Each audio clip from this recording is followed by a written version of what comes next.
Emerging from a difficult past marked by civil strife and political instability, Uganda began a comprehensive and ambitious campaign to rebuild a country previously so torn apart. Starting early on the road for rebirth, Uganda has been unwavering in her quest to better the welfare of her people. Rebuilding Uganda politically, socially and economically was to become the agenda of President Yoweri Museveni. The strategy was to put in place policies that favor democracy, the rule of law and access to justice. An independent judiciary was a key tenet in the development agenda. However, a lot can still be done in the area of access to justice for the poor and marginalized, especially in rural Uganda. Tufuna ebizibu ebiteebereka naye nga tetulina we tuyinza okukola ki okugenda kale omuntu nafuna nankani nafuna it is a problem on your side, it is an advantage on the other one, on the other side. Hansi hano hari ebizibu by'amaanyi mu nobo kutoira omusango nibakurungutanyiza nibakwakana n'okubaza tulina kubaza hano okirizibwa n'osoberwa. The majority of the people in Uganda do not have the resources to instruct lawyers to represent them. And as many may seem to think, it is not very easy to represent oneself in a court of law. About 90% of the people, for example, who are in the criminal justice system do not have a lawyer. For the civil justice system, we are talking about 70% of the people who come to court with civil disputes do not have a lawyer. Now, the challenge that it presents is that there is inequality of arms. So you have one side which has a lawyer, and then you have the other side which doesn't have a lawyer. So in terms of case preparation and also defending of the case, the person without a lawyer is always at a disadvantage. For a long time, Uganda has had legal aid service provision, but this has mainly been done by civil society organizations. FIDA Uganda is one such organization. Set up close to 30 years back, FIDA Uganda has been at the forefront of providing legal aid to vulnerable women and children in the country. For us as an organization that focuses on women and children, we really see the need to have the state role in legal aid coming out very clearly, and the state support for enforcement, the state support to keep down certain costs, and the state support to ensure that there is sufficient funding.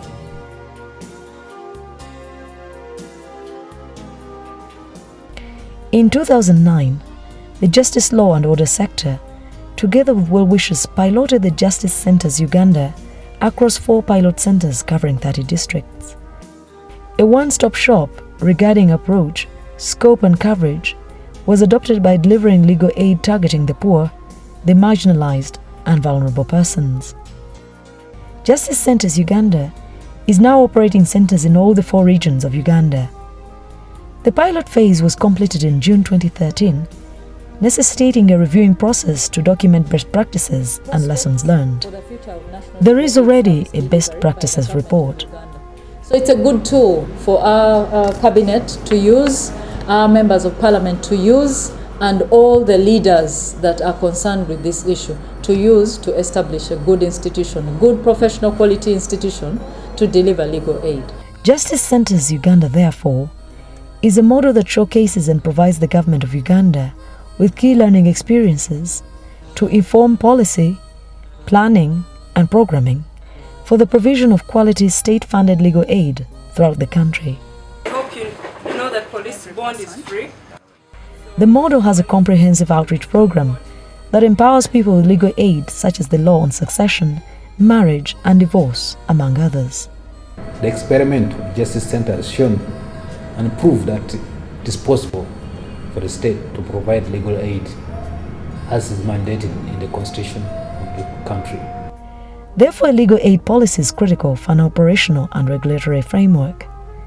A policy that provides for a holistic approach to legal aid services and ensures access to justice for all. The family is especially vulnerable, And this has adverse effects on the country, especially its economic fabric. Land disputes, labor disputes, disputes within the family, domestic violence, defilement are all matters that are clogging the justice system and affect the economic development of the country. Legal aid is a critical service as far as justice is concerned. The majority of people who approach the justice institutions in various different capacities are required to travel great distances. They are required to use a lot of resources seeking information.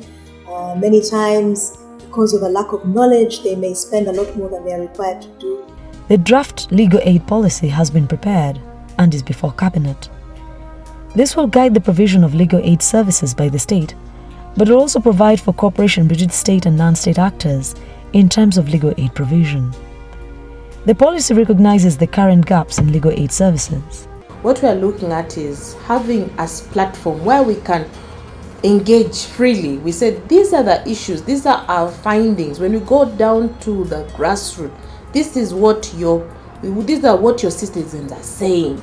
The gap that we want to fill by having a national legal aid policy is to provide legal representation, legal advice, and legal assistance across the board for all people who seek legal services, but also outside of just the criminal justice arena and also covering the civil justice aspects. Such a policy is important, one, for the government to have a role in legal aid, because the policy should say what the government is going to do. Secondly, to say that to ensure that there is a fund that is created and that is prioritized. And in here, we have provided a lot of information. Where are the poor found? Where should the centers that deliver legal aid be located?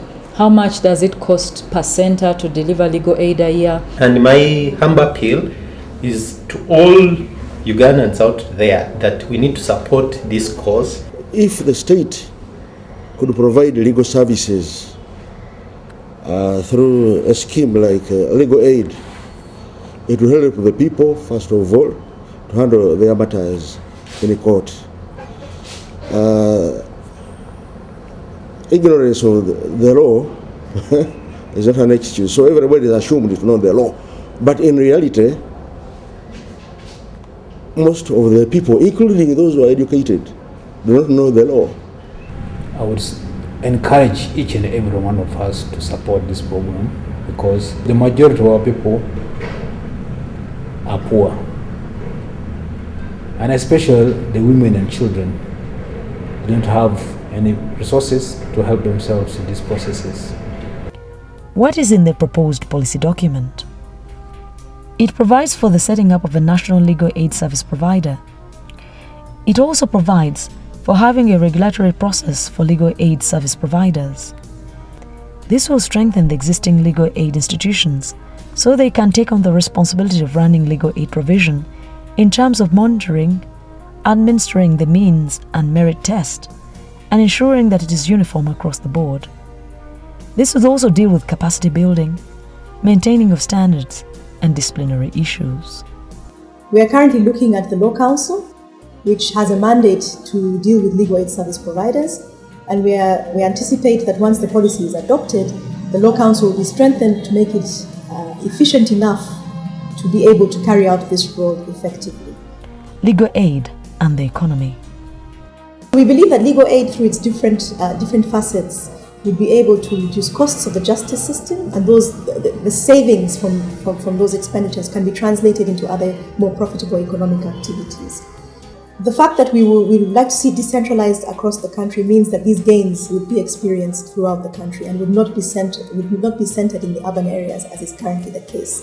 And this, of course, would help to open up many of the rural, semi-urban areas to more business, to more trade, to more opportunities, and raise confidence of business people and of investors, knowing that there is a system where they can seek advice and they can seek the assistance when they need it. In terms of funding, of course, we are looking at the state, but we're also looking at the public defender to raise some money. For example, where they win cases and they're awarded costs, that money should go back into the pool to defend other people. We could phase it and start with centers around the country that cover, especially starting from the poorest of the poor places.